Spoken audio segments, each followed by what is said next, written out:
পানি আল্লাহ তাআলার নিয়ামত, মাটি বাতাস আল্লাহ তাআলার নিয়ামত,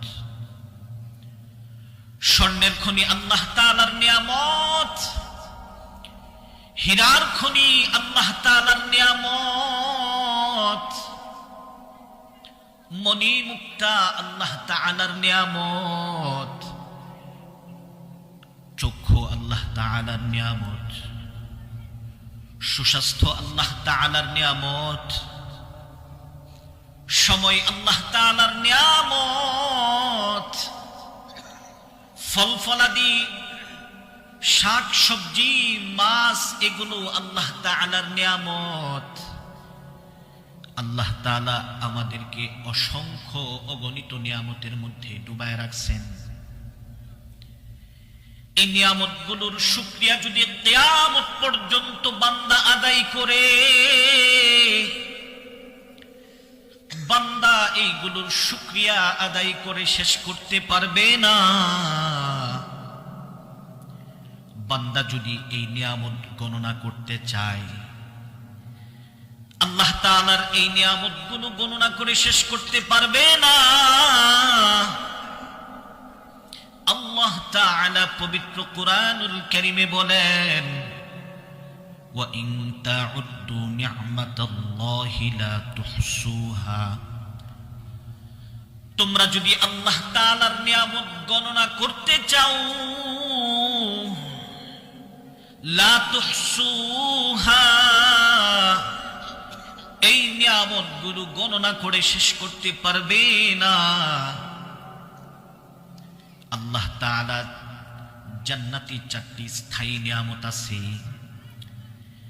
যে 4টি স্থায়ী নিয়ামত বান্দা দুনিয়ার মধ্যে স্থায়ীভাবে কামনা করে, কিন্তু বান্দা স্থায়ীভাবে এই নিয়ামতগুলো দুনিয়াতে পাবে না। বান্দা নিজেও জানে এই 4টি নিয়ামত দুনিয়ার মধ্যে স্থায়ীভাবে পাওয়া সম্ভব না। তারপরেও বান্দা এই 4টি নিয়ামত স্থায়ীভাবে পেতে চাই। তার মধ্যে 1 নম্বর নিয়ামত হচ্ছে বান্দা সব সময় যুবক থাকতে চাই।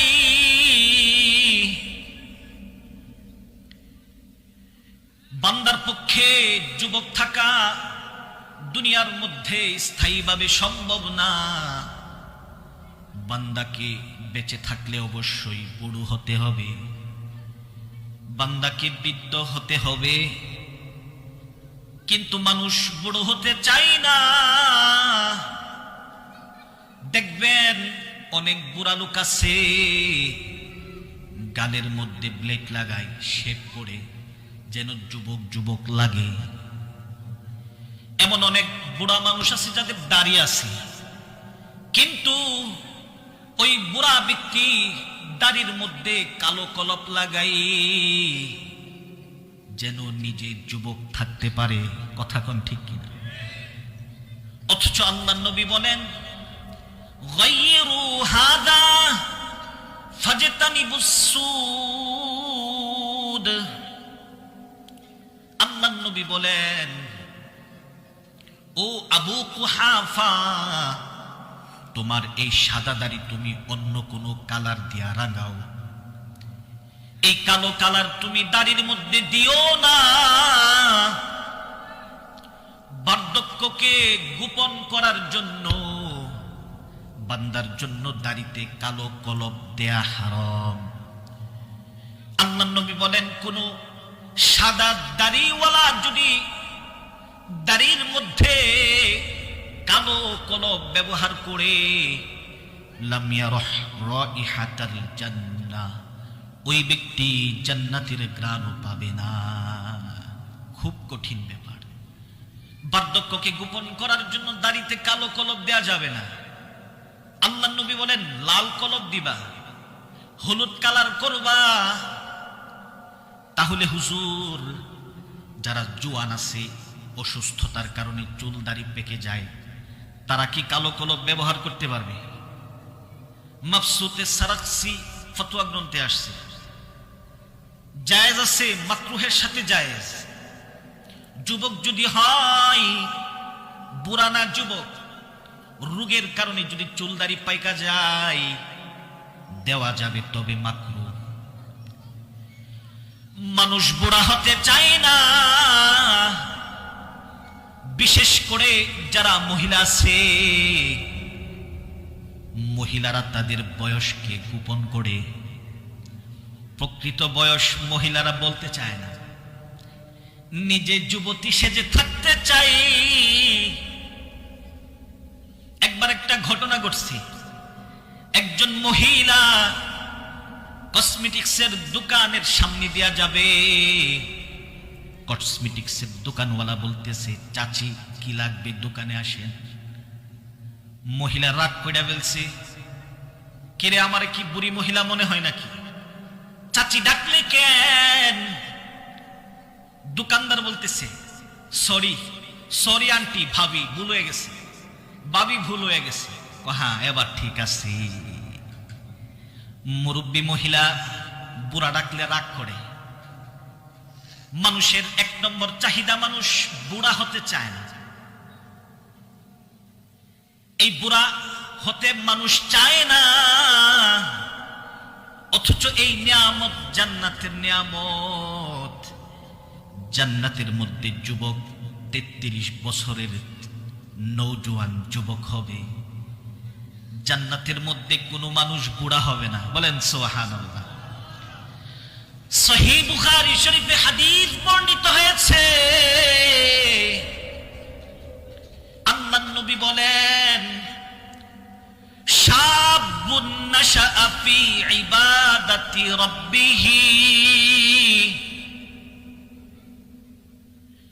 কাল হাসরের মাঠে যখন আল্লাহ তাআলার আরশে আজিমের ছায়া ব্যতীত আর কোনো ছায়া থাকবে না, সূর্যটা যখন অর্ধহাত উপরে থাকবে, তখন আল্লাহ তাআলার আরশে আজিমের নিচে ছায়া পাবে 7 শ্রেণীর ব্যক্তি। এর মধ্যে এক শ্রেণীর ব্যক্তি হচ্ছে শাবুন নাশাআ ফি ইবাদাতি রাব্বিহি, ওই যুবক, যে যুবক যৌবনকালে ইবাদতের মাধ্যমে বড় হয়েছে, যৌবনকালটা ইবাদতের মধ্যে কাটাইছে, ওই যুবক আল্লাহ তাআলার আরশে আজিমের ছায়ার নিকট ছায়া পাবে। আল্লাহ নবী বলেন, ওই ব্যক্তিও ছায়া পাবে রজুলুন দাআতহু ইমরাআতুন যাতু মানসিবিন ওয়া জামালিন, ওই যুবক, যে যুবককে কোন সম্ভ্রান্ত সুন্দরী মহিলা গুনাহের দিকে ডাক দিছে, আর সে বলছে, ফা ইন্নী আখাফুল্লাহ, আমি আল্লাহ তাআলাকে ভয় করি, আমি গুনাহের কাজে লিপ্ত হব না। ওই ব্যক্তিও যদি গুনাহের কাছ থেকে বেঁচে থাকে, হারাম রিলেশন থেকে যদি বেঁচে থাকে, অবৈধ প্রেম ভালোবাসা থেকে যদি বেঁচে থাকে, আল্লাহ নবী বলেন, ওই ব্যক্তিকেও, ওই যুবককেও আল্লাহ তাআলা আরশে আজিমের ছায়ার নিচে ছায়া দিবেন। যৌবনকালে বান্দার শক্তি আছে, কিন্তু বান্দার ইবাদত করতে মনে চায় না। আর বুড়াকালে বান্দার শরীরে শক্তি থাকে না, কিন্তু বান্দার ইবাদত করতে মনে চায়। আরশে আজিমের ছায়ার নিকট ছায়া পাবে। গুনাহের কাছ থেকে বেঁচে থাকতে পারলে অবৈধ কাজে সাড়া দেয়া যাবে না। আল্লাহ নবী বলেন, মাইয়াদমাননি মা বাইনা লাহিয়াইহি ওয়া মা বাইনা রিজলাইহি আদমান্নাহুল জান্নাহ, যে ব্যক্তি তার 2 চোয়ালের মাঝখানের জায়গার হেফাজতের জিম্মাদারি নিবে, অর্থাৎ জবানটাকে যে ব্যক্তি হেফাজত করবে, যে ব্যক্তি তার দুই পায়ের মাঝখানের লজ্জাস্থানকে হেফাজত করবে, ওই জিম্মাদারি আমার যে উম্মত নিতে পারবে, আমি রাসূল তাকে জান্নাতে পৌঁছানোর জন্য জিম্মাদার হয়ে গেলাম। সুবহানাল্লাহ। তাহলে জান্নাতি এক নম্বর নিয়ামত বান্দা দুনিয়ার মধ্যে কামনা করে, সেটা হচ্ছে বান্দা সব সময় যুবক থাকতে চাই, কিন্তু বান্দার পক্ষে সব সময় যুবক থাকা সম্ভব না। দুই নম্বর নিয়ামত হচ্ছে বান্দা সব সময় সুস্থ থাকতে চায়, বান্দা অসুস্থ হতে চায় না। 2 বছর যদি সুস্থ থাকে, কোনদিন ডাক্তারের কাছে গিয়ে বলে না, ডাক্তার সাহেব কোন ট্যাবলেট আসেনি, একটা ট্যাবলেট দিন, খায়া সেরা অসুস্থ হই। কেউ বলছে না পর্যন্ত? কেউ বলে না। দীর্ঘদিন যাবৎ সুখে থাকার পরেও, সুস্থ থাকার পরেও বান্দা যদি অসুস্থ হয়ে যায়, তখন ওই নাশুকরিয়া করে শুরু করে দেয়, তখন ওই বান্দা আল্লাহ তাআলার নাশুকরি শুরু করে দেয়। ধৈর্য বান্দা ধারণ করতে পারে না। আল্লাহর নবী বলেন, কোন বান্দা যদি সুস্থ থাকাকালীন নিয়মিত ইবাদত করে, আর ওই বান্দা যদি অসুস্থ হয়ে যায় অথবা অসুস্থ হয়ে বিছানায় পড়ে যায়, আল্লাহর নবী বলেন, সুস্থ থাকাকালীন যে সে ইবাদত করত, অসুস্থ হয়ে গেলে আল্লাহ তাআলা শুয়ায়া শুয়ায়া সুস্থ থাকাকালীন নামাজ, রোজা, নফল ইবাদতের নেকি আল্লাহ তাআলা অসুস্থ অবস্থায়ও বান্দাকে দান করেন। বিষয়টা এমন সরকারি চাকরিজীবীর মতো, 60 বছর পর্যন্ত সরকারকে সেবা করছে, শ্রম দিছে, মাস শেষে বেতন পাইছে, 60 বছর হয়ে গেলে বান্দা বুড়া হয়ে যায়, আর সরকারকে দেশের জন্য সময় দিতে পারে না। কিন্তু সরকার তারে পেনশন দেয়, অর্ধেক পেনশন দেয়, আর বাকি অর্ধেক টাকা প্রতি মাসে বসায়া বসায়া বেতন আকারে দেয়। ঠিক তেমনি ভাবে কোনো ব্যক্তি যদি সুস্থ অবস্থায় আল্লাহ তাআলার ইবাদত করে, বান্দা যদি অসুস্থ হয়ে যায় আর বিছানায় পড়ে যায়, বান্দা তখন সুস্থ ব্যক্তির মতো ইবাদত করতে পারে না।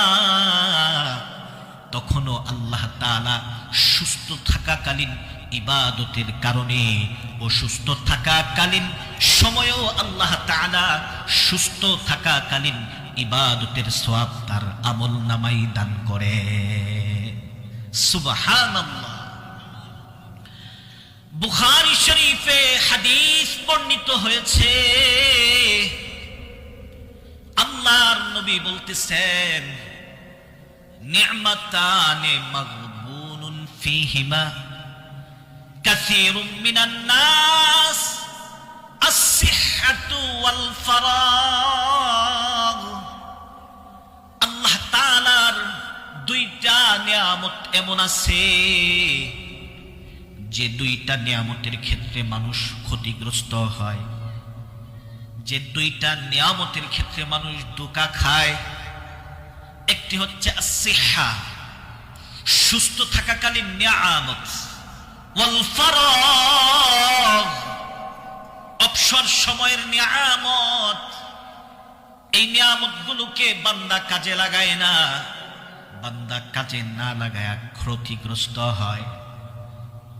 মানুষ সুস্থ থাকাকালীন সুস্থতার কদর করে না, সুস্থ থাকাকালীন অলসতা করে, পরে অসুখ হইলে ডায়াবেটিক্সের রোগী হয়ে দৌড়াদৌড়ি করে, ঠিক না? নিয়ামত, সুস্থতার নিয়ামত এটার কদর নাই। বান্দা পরিশ্রম করে না, সুস্থ থাকার জন্য যা দরকার সেটা বান্দা করে না। অবসর সময় পেয়ে বান্দা অযথা মোবাইল টিপে, অবসর সময় পেয়ে বান্দা অযথা ঘন্টার পর ঘন্টা খেলায় মগ্ন থাকে। কাল হাসরের মাঠে ওই অবসর সময়ের জন্য বান্দা আফসোস করতে থাকবে। বান্দা সব সময় সুস্থ থাকতে চাই, কিন্তু সব সময় কোনো বান্দার পক্ষে সুস্থ থাকা সম্ভব না। সব সময় সুস্থ থাকার নিয়ামত এটা জান্নাতীদের নিয়ামত। জান্নাতে বান্দা কোনোদিন অসুস্থ হবে না। বান্দা জানে এটা জান্নাতি নিয়ামত, তারপরেও বান্দা দুনিয়ার মধ্যে এই নিয়ামতটা সব সময় পাওয়ার আকাঙ্ক্ষা করে। 3 নম্বর নিয়ামত হচ্ছে বান্দা সব সময় সুখে শান্তিতে থাকতে চাই। বান্দা কষ্টে থাকতে চায় না, সব সময় সুখে থাকতে চায়। সুখে থাকার জন্য বান্দা হালাল হারামের বাস বিচার করে না। আল্লাহর নবী বলেন, আখিরি জামানায় আমার একদল উম্মত এমন হবে, আমিনাল হারাম আমিনাল হালাল, হালাল ইনকাম করছে নাকি হারাম ইনকাম করছে ওইটার দিকে ভ্রুক্ষেপ করবে না। আল্লাহর নবী বলেন, কাল হাসরের মাঠে বান্দা কোথা থেকে ইনকাম করছে, কোথায় খরচ করছে, এই প্রশ্নের উত্তর দেওয়ার আগ পর্যন্ত বান্দা এক কদম সামনে আগাইতে পারবে না। বান্দাকে আল্লাহ তাআলার কাছে হিসাব দিতে হবে। 3 নম্বর নিয়ামত, বান্দা সব সময় সুখে শান্তিতে থাকতে চায়। স্ত্রীকে সুখে রাখার জন্য সুদ খায়, স্ত্রীকে বিবি বাচ্চাকে শান্তিতে রাখার জন্য ঘুষ খাই, মানুষের সম্পদ অন্যায়ভাবে ভক্ষণ করে, চুরি করে, ডাকাতি করে। কাল হাসরের মাঠে স্ত্রী সন্তান আপনার ভাগ নিবে না। সন্তান বলছে, আমি কি বলছিলাম নি তুমি এই হালাল ইনকাম করে আমারে খাও। স্ত্রী বলবে, জাহান্নামে গেলে তুমি যাও, আমার ভরণ পোষণের দায়িত্ব তোমার উপর ফরজ ছিল।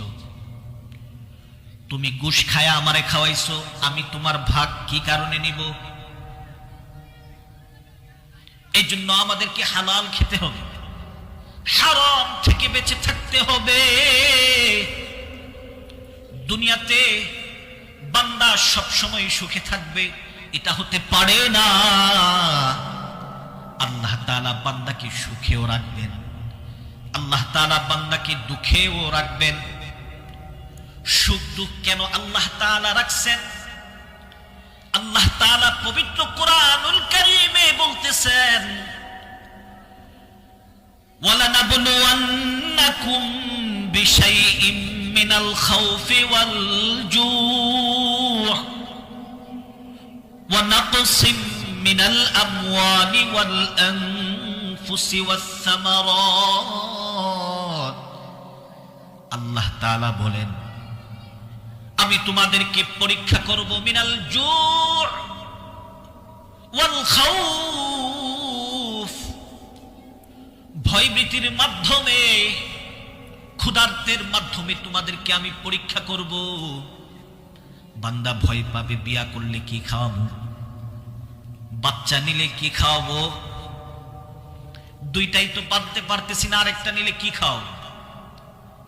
আল্লাহ তাআলা বলেন, ক্ষুধার্ত দিয়া তোমাকে আমি পরীক্ষা করব। এক বেলা খাইতে পারবা, আরেক বেলা খাইতে নাও পারো। কিছুদিন ভালো যাবে, কিছুদিন খারাপ যাবে। আমি আল্লাহ তোমাকে ক্ষুধার্তের মাধ্যমে পরীক্ষা করব। ওয়া নাকসিম মিনাল আমওয়ালি ওয়াল আনফুস, আমি তোমার সম্পদ কমায় দিব। সব সময় তোমার ইনকাম একরকম হবে না। একবার ব্যবসার মধ্যে ভালো হবে, আরেকবার ব্যবসার মধ্যে লস খাবে। একবার জমিতে ফসল ভালো হবে, আল্লাহ তাআলা বলেন আবার তোমার ফসলের ক্ষেতের মধ্যে আমি ফসলের কমতে দিব। দেখবেন ফসল খুব ভালো হয়েছে, একটা শিলা বৃষ্টি দেয়া দিবে, ফসল কইমা যাবে, ফসল নষ্ট হয়ে যাবে। আল্লাহ তাআলা বলতেছেন তোমার সম্পদ কমানোর মাধ্যমে আমি তোমাকে পরীক্ষা করব। ওয়াল আনফুস, তোমার শারীরিক ত্রুটি তোমার মধ্যে সৃষ্টি হবে, শরীরের মধ্যে অসুখ বিসুখ হবে। ক্যান্সার দিয়ে আমি আল্লাহ পরীক্ষা করব, ডায়াবেটিস দিয়া তোমাকে পরীক্ষা করব, বড় বড় রোগ দিয়া তোমাকে পরীক্ষা করব। ওয়াসসামারাত, তোমার ফলমূল তোমার খেতে কম হবে, তোমার গাছে ফলমূল কম হবে, তোমার খেতে ফসল কম হবে। ওইভাবে আমি আল্লাহ তোমাকে পরীক্ষা করব। অভাব দিয়া আল্লাহ তাআলা পরীক্ষা করবেন। ইদানিং ফেসবুকে দেখলাম ফুলকপির দাম কইমা গেছে। এক লোক দা দিয়া তার ফুলকপির পুরা বাগান কুপায়া মাটির সাথে মিশাইয়া দিছে, ভিডিও কইরা ফেসবুকে ছাইরা দিছে। বলতেছে 2 টাকা পিসও বেচা যায় না, এগুলো রাইখা লাভ নাই। আজকে দেখলাম ময়মনসিংহে, ইউটিউবে দেখলাম ময়মনসিংহে টমেটোর কার্টুন নিচে ফালায়া টমেটোকে পা দিয়া মাটির মধ্যে পিষতেছে। বলতেছে যে টাকা খরচ করলাম এই টাকা তো উঠবে না। খাবার নষ্ট করতেছে। আল্লাহ তাআলা বান্দার পরীক্ষা নিতেছেন, কিন্তু বান্দা ধৈর্য হারা হয়ে গেছে। বান্দা এটাকে লস মনে করতেছে। বান্দা এই লসকে কিন্তু লাভে পরিণত করতে পারত। সে যদি এই টমেটো গুলা খাবারকে পায়ে না পিষে সে যদি কয়েক কেজি কইরা কইরা মানুষের বাড়িতে হাদিয়া দিত, ফুলকপি যদি মানুষের বাড়িতে হাদিয়া দিত, এই ক্ষেত করতে মনে করেন 1 লক্ষ টাকা খরচ হয়েছে, আল্লাহ তাআলা এই বান্দার আমল নামায় 1 লক্ষ টাকা দান করার সওয়াব দিত। বলেন সুবহানাল্লাহ। এই লসকে লাভে পরিণত করতে পারত, কিন্তু বান্দার ওই জ্ঞান নাই। রাগে তকদিরের উপর গুসা হয়ে গেছে, অথচ ঈমানে মুজমালের মধ্যে পড়েছে। ওয়াল কদরি খাইরিহি, ঈমান আনিলাম ভালো মন্দ তকদিরের উপর। ভালোর ক্ষেত্রে ঈমান আনছে, আল্লাহ তাআলা ফসল ভালো দিছে। লসের ক্ষেত্রে আল্লাহ তাআলার ফয়সালার প্রতি গুসা হয়ে গেছে।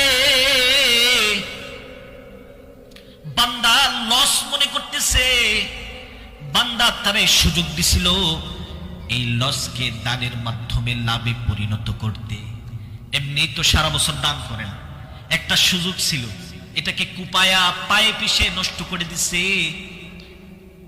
আমি মোটর সাইকেল দিয়ে ওই দিন দক্ষিণ মাসিমপুর যাইতেছি, ছোট ছোট পোলাপান মুলা দিয়া ইটাল দিতেছে, ঢিল দিতেছে। দেখলাম আমার শরীর উপর মুলা ইসা করবে, গাড়িটারে থামাইছি, মোটর সাইকেল থামায় বললাম এই পিছিয়ে দিকে আসো, এই মুলা দিয়া ইটাইটি করতেছো, খাবার নষ্ট করতেছো কেন? বলতেছে মূলার মুষ্টি 2 টাকা কেজিও বেচতে পারতেছে না।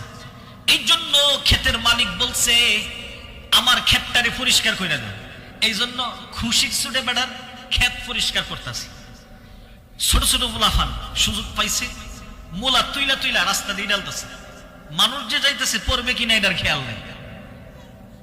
তো এই বান্দা লসটাকে লাভে পরিণত করতে পারতো।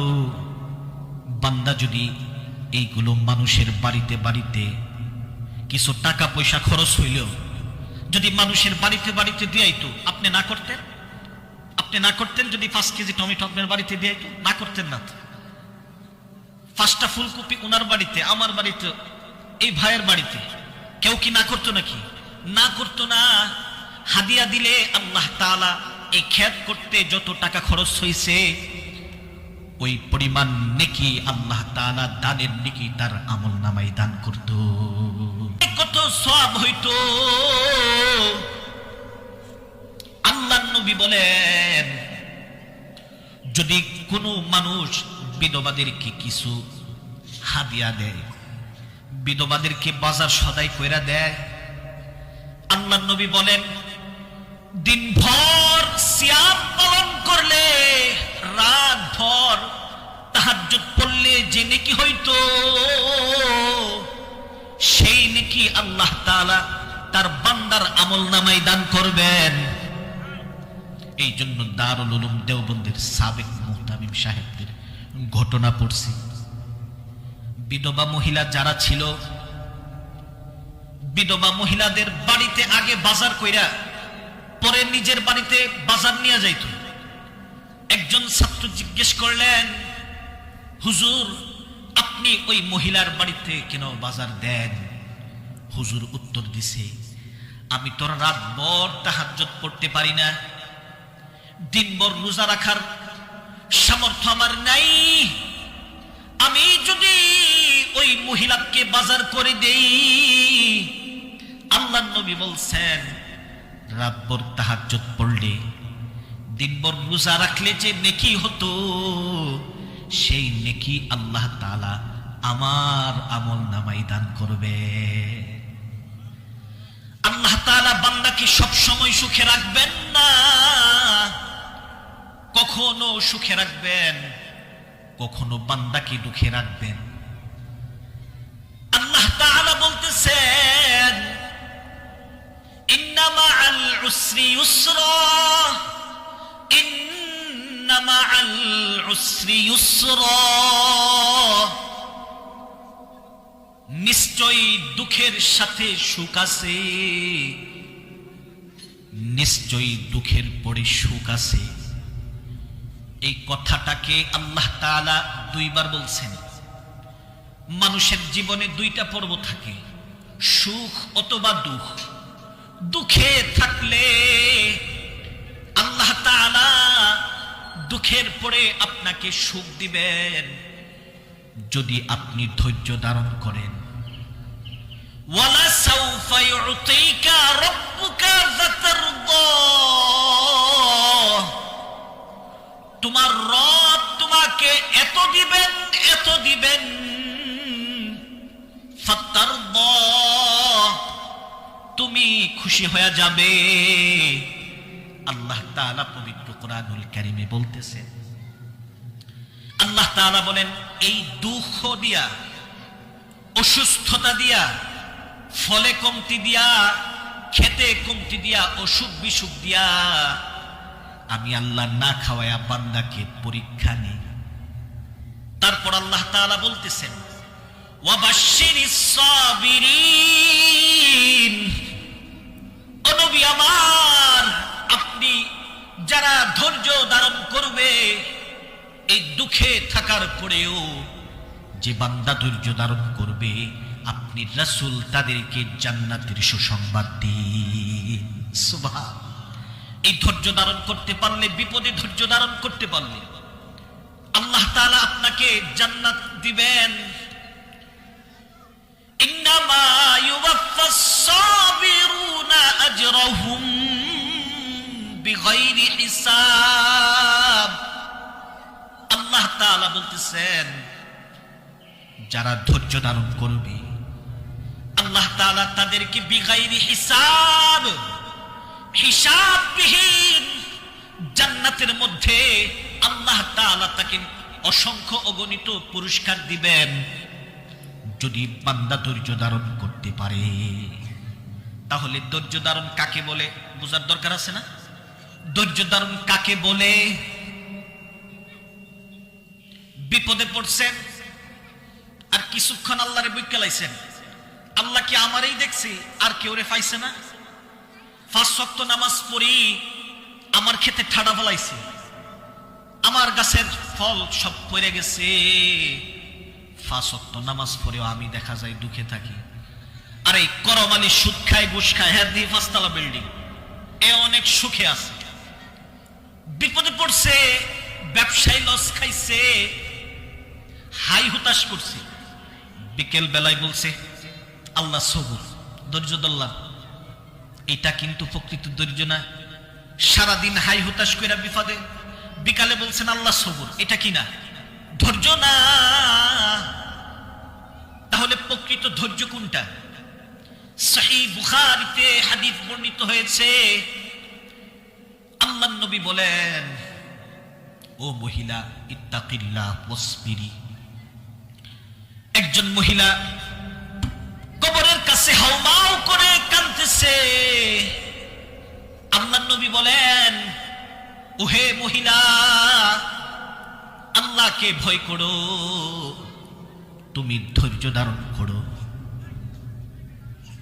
মহিলাদের জন্য যদি মহিলারা কবর জিয়ারত করলে যদি ধৈর্য ধারণ না করতে পারে, নিজেকে হাউমাউ করা থেকে, বুক থাপড়ানি, মাথা থাপড়ানি, চাপড়ানি থেকে যদি নিজেকে কন্ট্রোল না করতে পারে, ওই মহিলার জন্য কবর জিয়ারত জায়েজ নাই।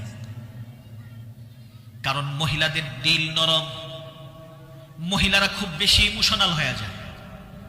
যদি ব্যাপকভাবে ওই ধৈর্য হারা মহিলাদেরকে কবর জিয়ারত করার কথা বলা হয়, ওই মহিলা কবরের কাছে গিয়া কবরের মাটির মধ্যে 2টা হাত মারবে, কপালের মধ্যে হাত মারবে, মাথার মধ্যে থাপড়াবে, বুকের মধ্যে থাপড়ায় বলবে, ও আমার আব্বা, গীত গাওয়া শুরু করবে। ঠিক না? মহিলাদের ধৈর্য কম। মহিলাকে যদি কোন পুরুষকে যদি কবরের ভিতরে নামানো হয় আর বলা হয় আপনার সন্তানকে কবরের ভিতরে শোয়ার, পুরুষ নির্দ্বিধায় কুলে কইরা মৃত সন্তানকে কবরে রাখতে পারবে। এই ধৈর্য আল্লাহ তাআলা পুরুষকে দিয়েছেন। কিন্তু কোন মা যদি কবরের ভিতরে তারে রাখা হয় আর যদি বলা হয় আপনার সন্তানটাকে কুলে কইরা আপনি কবরের ভিতরে রাখেন, ওই মহিলা আগে কবরের ভিতরে শোয়া পড়বে, বলবে আমারে কবর দেন, আমার ছেলেরে কবর দিয়েন না। আল্লাহর নবী বলতেছেন, ও হে মহিলা, আল্লাহকে ভয় করো, ধৈর্য ধারণ করো। এই মহিলা বলেন, ও মিয়া, তুমি তোমার প্রতি হাঁটো, আমার যে মুসিবত, ওই মুসিবত তুমি পড়ো নাই। স্বজন হারার বেদনা তুমি কি বুঝবা? তুমি তোমার পথ দেখো। এই মহিলা আল্লাহর নবীকে চিনতে পারে নাই। একজন সাহাবী পরবর্তীতে মহিলাকে বলছে, তুমি কার সাথে খারাপ ব্যবহার করছো? উনি তো মুহাম্মদুর রাসূলুল্লাহ সাল্লাল্লাহু আলাইহি ওয়াসাল্লাম। এই মহিলা আল্লাহর নবীর দরবারে চলে আসছে, বলতেছিলাম আরিফকা ইয়া রাসূলুল্লাহ, আপনাকে চিনতে পারি নাই। আল্লাহর নবী ওই বিখ্যাত হাদিস শোনায় দেন, ইন্নামাস সাবরু ইনদাস সাদমাতিল উলা, বিপদের প্রথম ধৈর্যই হচ্ছে প্রকৃত ধৈর্য। বলেন সুবহান। বিপদের প্রথম ধৈর্য হচ্ছে প্রকৃত ধৈর্য। বিপদে পড়ছেন, সাথে সাথে ধৈর্য ধারণ করছেন, এটাকেই বলে প্রকৃত ধৈর্য। বিপদে পড়া হাই হুতাশ কইরা আল্লাহরে কিছু সময় বকাঝকা কইরা বিকালে বললেন, আল্লাহ সবুর এটা কিনা প্রকৃত ধৈর্য না। আল্লাহ তাআলা বলতেছেন, বিপদে পড়লে কিভাবে আল্লাহ তাআলার কাছে সাহায্য চাইতে হবে। আল্লাহ তাআলা বলেন, ওয়াস্তাঈনু বিস-সাবরি ওয়াস-সালাহ, তোমরা আমি আল্লাহর কাছে সাহায্য চাও বিস-সাবরি ওয়াস-সালাহ, ধৈর্যের মাধ্যমে এবং নামাজের মাধ্যমে। ধৈর্য লাগবে, নামাজও লাগবে। ধৈর্য আছে, নামাজ নাই। ধৈর্য ধারণ করছে বিপদে পড়ে, কিন্তু নামাজ পড়ে না। আবার অনেক বান্দা আছে নামাজ পড়ছে কিন্তু ধৈর্য নাই, প্রকৃত সাহায্য মিলবে না। আল্লাহ বলেন, আমার কাছে সাহায্য চাইতে হবে ধৈর্যের মাধ্যমে এবং নামাজের মাধ্যমে। তাহলে ইন্নাল্লাহা মা'আস সাবিরিন, তাহলে আমি আল্লাহ ওই সমস্ত ধৈর্যশীলদের সাথে আছি। আল্লাহ তাআলা প্রকৃত সাহায্য তাকে তখনই করবেন। ধৈর্য লাগবে, নামাজও লাগবে। আহা, কত মানুষ আছে, গরিব মানুষ আছে, ধৈর্য ধারণ করে কিন্তু নামাজ পড়ে না। ধৈর্য ধারণ করে বিপদে পড়লে কারো কাছে হাত পাতে না, না খায়া থাকবে, নালিশ করবে না, কিন্তু বান্দা কপাল পোড়া নামাজ পড়ে না। সে যদি ধৈর্যের সাথে সাথে নামাজ আদায় করত, আল্লাহর নবী বলেন, কোন বান্দা যদি জামাতের সাথে 5 ওয়াক্ত নামাজ আদায় করে, আল্লাহ তাআলা তার রিজিকের জিম্মাদারি নিয়ে নেয়। হাদিসে কুদসির মধ্যে আছে, আল্লাহর নবী বলতেছেন, তিরমিজি শরীফের হাদিস, তাফাররাক লিইবাদাতি, বান্দা আমার ইবাদতের জন্য কিছু সময় দাও।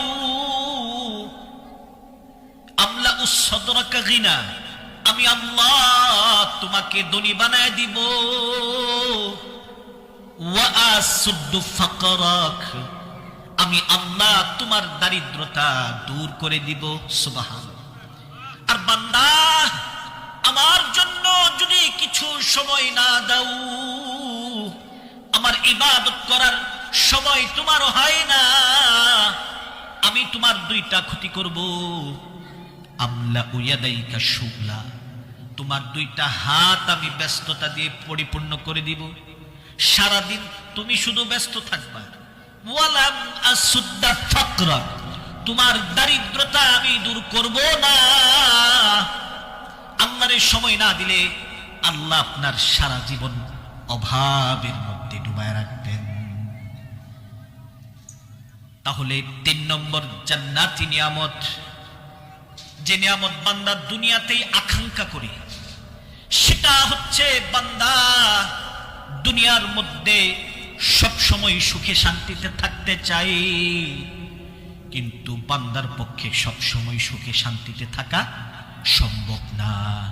সুখও আসবে, দুঃখও আসবে। 4 নম্বর নিয়ামত, বান্দা মৃত্যুবরণ করতে চায় না, বান্দা মরতে চায় না। বান্দা সব সময় জীবিত থাকতে চায়, বান্দা মরতে চায় না। অথচ সব সময় জীবিত থাকা এটা জান্নাতীদের গুণ। জান্নাতের মধ্যে কোনো মৃত্যু নাই। দুনিয়ার মধ্যে প্রত্যেক মানুষকে মৃত্যুবরণ করতে হবে। আল্লাহ তাআলা বলেন, কুল্লু নাফসিন যায়িকাতুল মাউত, প্রত্যেক প্রাণীকে মৃত্যুর স্বাদ আস্বাদন করতে হবে। প্রত্যেক প্রাণীকে, যার মধ্যে প্রাণ আছে, ওই সমস্ত প্রাণীকে মৃত্যুবরণ করতে হবে। কুল্লু মান আলাইহা ফান, সব সবকিছু ধ্বংস হয়ে যাবে। ওয়ায়াবকা ওয়াজহু রাব্বিকা যুল জালালি ওয়াল ইকরাম, তোমার রব শুধু বাকি থাকবে, তার কোনো ধ্বংস নাই। তোমার রব আল হাইয়ুল কাইয়্যুম, চিরঞ্জীব অবিনশ্বর একমাত্র আল্লাহ।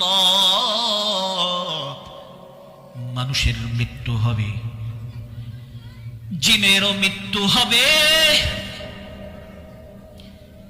আল্লাহ তাআলা বলবেন আজরাইল, আর কারা বাকি আছে?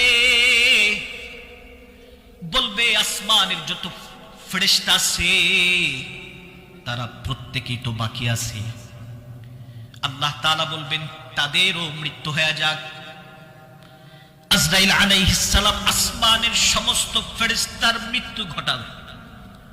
আল্লাহ তাআলা প্রশ্ন করবেন মান বাকিয়া, ও মালাকুল মাউত, আর কারা বাকি আছে? বলবে আল্লাহ 8 জন ফেরেশতা বাকি আছে। তোমার আরশ বহন করতেছে 8 জন ফেরেশতা। কয়জন ফেরেশতা? 8 জন ফেরেশতা বাকি আছে। তিরমিজি শরীফের হাদিস, আল্লাহর নবী বলেন 7 আসমানের উপর সমুদ্র আছে। ওয়া কানা আরশুহু আলাল মা,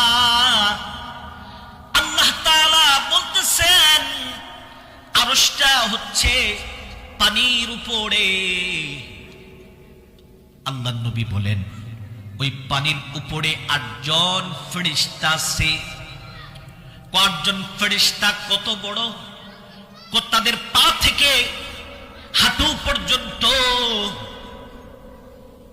আসমান জমিনের যত ব্যবধান, আল্লাহ নবী বলেন 71, 72 কিংবা 73 বছরের ব্যবধান।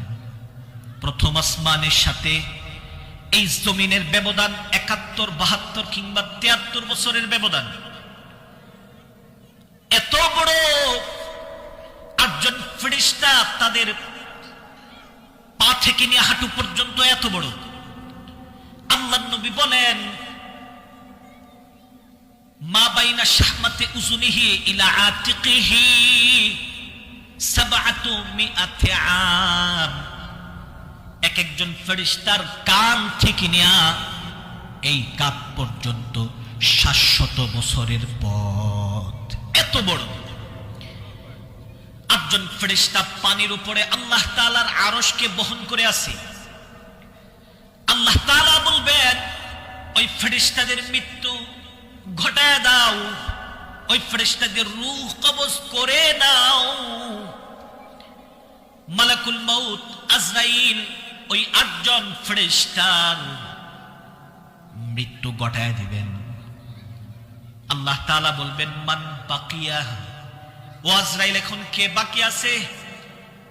বলবে ইসরাফিল ও মিকাইল ও জিবরাইল ও আনা মালাকুল মাউত আজরাইল। আমরা প্রধান বিশিষ্ট 4 জন ফেরেশতা বাকি আছি। ওয়া আনতা, আর আল্লাহ আপনি বাকি আছেন। ওয়ান্তাল হাইয়ুল্লাযী লা তামুত, আর আপনি তো চিরঞ্জীব, আপনার মৃত্যু নাই। আল্লাহ তাআলা বলবেন ফালিয়ামুত জিবরাইল ওয়া মিকাইল ওয়া ইসরাফিল, জিবরাইলের মৃত্যু হয়ে যাক, ইসরাফিলের মৃত্যু হয়ে যাক, মিকাইলেরও মৃত্যু হয়ে যাক। এই 3 জন ফেরেশতার রূহ কবজ করবে আজরাইল আলাইহিস সালাম। আল্লাহ তাআলা বলবেন মান বাকিয়া, আর কে বাকি আছে? বলবে আনা ওয়া আনতা, আল্লাহ আমি বাকি আছি, ওয়া আনতার আপনি বাকি আছেন। ওয়ান্তাল হাইয়ুল্লাযী লা তামুত, আর আপনি তো চিরঞ্জীব, আপনার কোনো মৃত্যু নাই। আল্লাহ তাআলা বলবেন উনজুর ইলা তাহতা আরশি, ও মালাকুল মাউত তুমি আমার আরশের নিচে তাকায় দেখো, কোনো কিছু লেখা আসেনি। আজরাইল তাকায় দেখবে আরশের নিচে লেখা ইন্নী কাতাবতুল মাউত আলা মান তাহতা আরশি, আমি মৃত্যুকে লিখে রেখেছি ওই সমস্ত ব্যক্তিদের উপর আমার আরশে আজিমের নিচে যারা থাকবে, আরশের নিচে যারাই থাকবে তাদেরই মৃত্যু হবে। আজরাইল ফালতামুত আনতা, তুমিও মৃত্যুবরণ করো। আজরাইল নিজের রূহ কবজ করার জন্য প্রস্তুত হয়ে যাবে, নিজের রূহ কবজ করবে। এত জোরে চিৎকার মারবে, আজরাইলের আওয়াজ যদি তখন দুনিয়ার কোন মানুষ জীবিত থাকতো আর শুনতে পাইতো, কলিজা ফাইটা মারা যাইতো। আজরাইল রূহ বের করবেন আর বলতে থাকবেন, লাউ আলিমতু সাকরাতাল মাউত লাম আকবিদ আরওয়াহাল মুমিনিন, আমি যদি জানতাম মৃত্যুর যন্ত্রণা কত কঠিন, তাহলে আমি কোন মানুষের রূহ কবজ করতাম না। তাহলে 4 নম্বর নিয়ামত হচ্ছে মানুষ মৃত্যুবরণ করতে চায় না। আশরাফ আলী থানভী রহমতুল্লাহি আলাইহি একটা ঘটনা আনছেন। হিন্দুস্তানে একজন মহিলা ছিলেন, এই মহিলার নাতনি অসুস্থ হয়ে গেছে। সে নাতনির ঘরে ঢুইকা ছেলের বউয়ের সামনে আল্লাহ তাআলার কাছে হাত উঠাইছে, ও আল্লাহ, আমার হায়াতটা আমি আমার নাতনিকে দিয়া দিলাম, আমারে নিয়া নাও, আমার নাতনিটারে বাঁচায় রাখো। দোয়া করতেছে। ছেলের বউ কি খুশি করতেছে। সন্ধ্যাবেলায় পাশের বাড়ির একটা কালা গরু বালতির ভিতরে মুখ দিছে ফ্যান খাওয়ার লাগিয়া, বালতি মাথার ভিতরে আটকে গেছে। মহিলা সন্ধ্যার সময় ঘর থেকে বের হবে, পীড়ার মধ্যে ঘরের দরজায় গরু দরজার সামনে আইসা হাজির। ওই মহিলা বলতেছে, আজরাইল ভাই, একটু আগে আমি হায়াত দিছিলাম এই কারণে কি তোমার এখনোই আইতে হইব? মহিলা গরুকে আজরাইল মনে করছে। বড় নাতিরা জিগাইতেছে, ও দাদি, তুমি কারে আজরাইল কইতাছো? এটা তো পাশের বাড়ির সুলাইমানদের গরু। বলে, নাতি, বুড়া হইছি তো সুখে জাপসা দিহি, গরুর ওই আজরাইল মনে করছি। তখন বড় নাতি বলতেছে, তাইলে দাদি বুঝছি, একটু আগে যে তুমি আমার বাইকে হায়াত দিছিলা, ওইটা মিশা মিশা হায়াত দিছিলা, মূলত তুমি পৃথিবীতে বেঁচে থাকতে চাও। মুসলিম শরীফের মধ্যে হাদিস আসছে, আল্লাহ নবী আদম আলাইহিস সালামকে আল্লাহ তাআলা সৃষ্টি করলেন, রূহের জগতের সমস্ত রূহকে সামনে রাখছে। রূহগুলোকে দেখে বলতেছে, ও আল্লাহ, এরা কারা? বলতেছে, তোমার সন্তানেরা। বলতেছে, আল্লাহ, হঠাৎ দৃষ্টি পড়ছে হযরত দাউদ নবীর উপর, দেখে ভালো লাগছে। বলতেছে, এই বাচ্চাটা কে?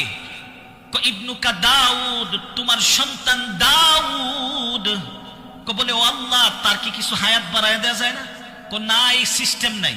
কোথায় আল্লাহ, আমার কতদিন আর হায়াত দিছ? 1000 বছরের হায়াত দিছি।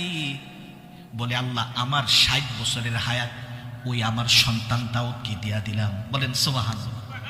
আল্লাহ তাআলা এটা কবুল করছেন। দুনিয়াতে হযরত আদম আলাইহিস সালাম আসলেন 940 বছর পরে, যখন আজরাইল আইসা বলতেছে, আজকে আপনার রূহ কবজ করা হবে। হযরত আদম বলতেছে, আল্লাহ তো আমার জন্য 1000 বছরের হায়াত লিপিবদ্ধ করছে। বলতেছে, আজরাইল, আপনি যে রূহের জগতে আপনার সন্তান দাউদকে 60 বছরের হায়াত দিছিলেন, এটা কি ভুইলা লাইছেন নাকি? তিনি বলতেছে, হ্যাঁ, কিসের 60 বছরের হায়াত দিছি? আমি কাউরে হায়াত টায়াত দেই নাই। আল্লাহর নবী বলেন, নাসিয়া আদম ফানাসিয়া যুররিয়াতুহু ওয়া জাহাদা আদম ফাজাহাদাত যুররিয়াতুহু। আদম আলাইহিস সালাম ভুইলা গেছে, তার সন্তানরাও ভুইলা যায়। আদম আলাইহিস সালাম একটা কাজ কইরাও অস্বীকার করছে, এই জন্য তার সন্তানরাও কি করে? অস্বীকার করে। বুইরা বেড়া খায়াও একটু পরে আমারে ফুতের বউ কি দিছে, বাদ দিছে না, ঠিক না? আল্লাহর নবী বলেন, এইভাবে বান্দা অস্বীকার করে, ফামিন ইয়াউমি ইদিন, ওই দিন থেকে লিখে রাখা আর সাক্ষীর বিধান আল্লাহ তাআলা পৃথিবীর মানবের জন্য নির্ধারণ করে দেন। বান্দা, ব্যবসা বাণিজ্য করবা, লেখা রাখো। একটা কাজ করবা, তুমি সাক্ষী রাখো। তাহলে এই 4টা নিয়ামতের কথা বলছি, যে 4টা নিয়ামত জান্নাতীদের নিয়ামত, কিন্তু এই চারটা নিয়ামত বান্দা দুনিয়াতে স্থায়ীভাবে পেতে চায়, কিন্তু বান্দা জানে দুনিয়ার মধ্যে স্থায়ীভাবে এই নিয়ামত পাওয়া সম্ভব না, এরপরেও বান্দা কামনা করে। হাদিসটা বইলা শেষ করে দিচ্ছি, যে হাদিস থেকে এতক্ষণ কথা বলছি, মুসলিম শরীফের হাদিস। আল্লাহর নবী বলেন, ইউনাদি মুনাদিন ফিল জান্নাহ, জান্নাতীরা যখন জান্নাতের মধ্যে প্রবেশ করবে আল্লাহ তাআলা ঘোষণা দিবেন, ওয়া ইন্না লাকুম আন তাহিয়াউ ফালা তামুতু আবাদা,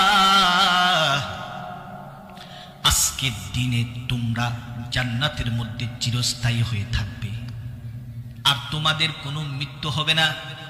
বুখারী শরীফে হাদিস আসছে, জান্নাত এবং জাহান্নামের মাঝখানে উজাউ বিল মাউত কাহাইয়াতি কাবশিন আমলাহ, মেষ সাদা কালো মেষের মতন আকৃতি দিয়া মেষকে জান্নাত জাহান্নামের মাঝখানে আনা হবে। জান্নাতীদেরকে বলা হবে, হে ইয়াহলাল জান্নাহ হাল তারিফুনা হাযা, এটা কি চিনো? তারা এভাবে দেখবে আর বলবে, নাম হাজাল মাউত, এটা মৃত্যু। হে জান্নাতবাসীরা, এটা কি চিনো? বলবে, হ্যাঁ চিনি, এটা মৃত্যু। ফায়ুজবাহ, আল্লাহ তাআলা ফেরেশতার মাধ্যমে এই পশুকে জবে দিয়া দিবেন আর বলবে, মৃত্যুর জবে হয়ে গেছে। ইয়াহলাল জান্নাহ খুলুদুন ফালা মাউত, হে জান্নাতবাসীরা স্থায়ীভাবে থাকবে জান্নাতে, আর কোনো মৃত্যু হবে না। হে জাহান্নামীরা শুনো, স্থায়ীভাবে থাকতে হবে, আর কোনো মৃত্যু হবে না। আল্লাহ তাআলা জান্নাতে ঘোষণা দিবেন, জান্নাতে সব সময় থাকবে আর মৃত্যুবরণ করতে হবে না। ওয়া ইন্না লাকুম আন তাসিহু, জান্নাতে সব সময় সুস্থ থাকবে। ফালা তাসকামু আবাদা, জান্নাতে কোনো রোগ সুখ হবে না। ওয়া ইন্না লাকুম আন তুশিব্বু, তোমাদেরকে জান্নাতে সব সময় যুবক রাখা হবে। ফালা তাহরামু আবাদা, জান্নাতে আর বুড়া হইতে হবে না। ওয়া ইন্না লাকুম আন তানঈমু, জান্নাতে সব সময় নিয়ামতের মধ্যে ডুবে থাকবে, সুখে থাকবে। ফালা তাবাসু আবাদা, আর কখনো তোমাকে কষ্ট করতে হবে না। এই চারটা নিয়ামত সব সময় বান্দা যে চারটা নিয়ামত কামনা করে, এক নাম্বারটা কি বলছিলাম, যুবক থাকতে চায়। দুই নাম্বার, দুনিয়াতে বান্দা সব সময় সুস্থ থাকতে চায়। তিন নাম্বার নিয়ামত, বান্দা সব সময় সুখে শান্তিতে থাকতে চায়। চার নাম্বার নিয়ামত হচ্ছে বান্দা সব সময় জীবিত থাকতে চায়, মরতে চায় না। আল্লাহ তাআলা আমাদেরকে এই নিয়ামতগুলো জান্নাতে দান করুক, সকলে বলি আমিন। ওয়া আখিরু দাওয়ানা আলহামদুলিল্লাহি রাব্বিল